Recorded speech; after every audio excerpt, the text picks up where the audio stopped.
Leela, what have you got to add around the challenges in the super city structure? Well, with my Unitec student hat on, I went and had a little chat to my focus group of Pacifica students, and I actually agree with a lot of the issues that have been raised thus far. But I guess one of the key issues that is I really want to bring forward is values. And I guess, when I say values, I mean like some of the students that I actually spoke to, they didn't actually have any value in participating in the super city, the elections. They didn't see how it was going to add value to their life. And whilst I was just trying to kind of like get some kind of communication with them, what was of value to them at the time was something that they could see results from their efforts. So for them, it was kind of like, I have to get my assessments done, because I know I can see results from that decision that I make, and I have to go and get work. I can see results from those. And so that was valuable to them. But with the super city, it's like, well, I can put in this effort, but I don't really see any value that it's going to add to my life. And I guess the other interpretation of values is also, like you said, I mean, like we have certain values as a Pacifica community. And I think that there are some initiatives perhaps in the Auckland City Council that have been passed that you would never see pass in like perhaps the Manukau City Council or even the Waitakere. And that things like, events like boobs on bikes. Not very Pacifica. So those kind of social issues as well are things that we need to take into consideration. And I think that once we actually kind of like begin to raise the awareness for our communities of why they want to participate, why is this valuable to them, and why they do need to care. I mean, at the moment they just say, I'll just go with the flow, not really realising the consequences of that stance. So, I guess educating and forcing that education and forcing them to be proactive with decisions that have to be made that will affect our current and also the future of their children. Thanks, Leela. Dr. Fisiahi, you're starting to look at the economic impacts the super city might have on Pacific people. The challenges, are there challenges that we should be anticipating at this stage? Well, I was just about to say that the others just said what I was going to say. But after listening to a number of campaigns from our candidates, Pacifica candidates, throughout Auckland, and a number of radio talkbacks, I can really pick up some Pacific mindset that our people are having. And this is very important and seems to be a key issue that, like what others has just said, they're still confusing what would be what the super city has to offer to the Pacific people.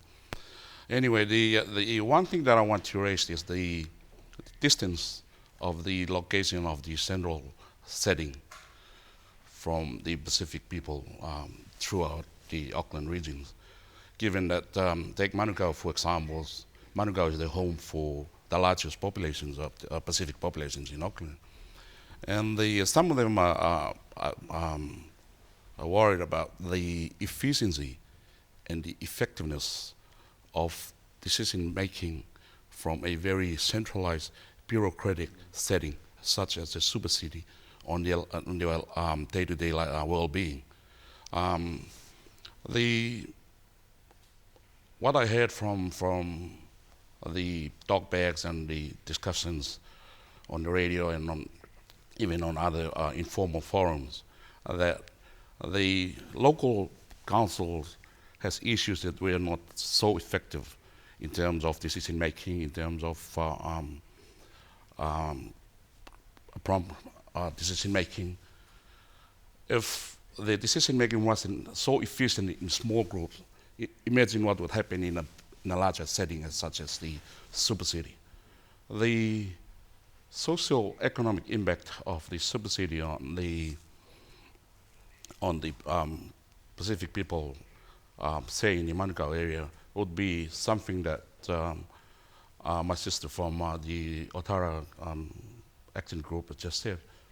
they there will be less and less care about people gambling and drinking, and so in a smaller setting like Manukau City at the moment, they promise so many things to be done to the Pacific people in Manukau, but only a few promises have been fulfilled.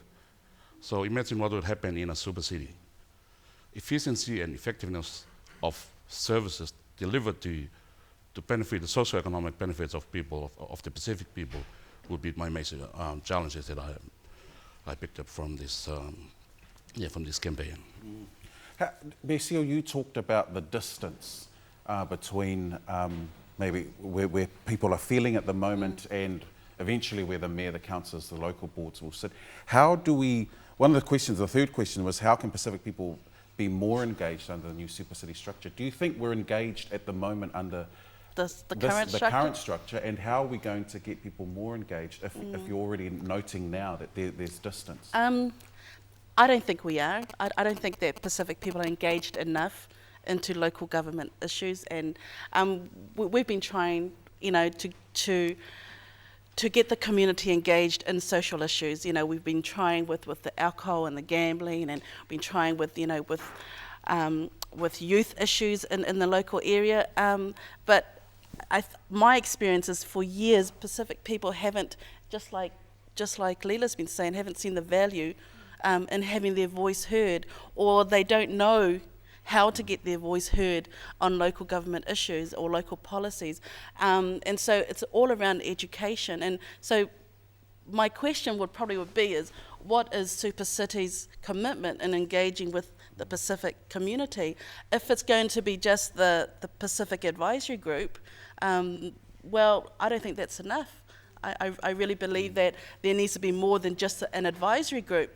Advisory, that word is, as advisors to who?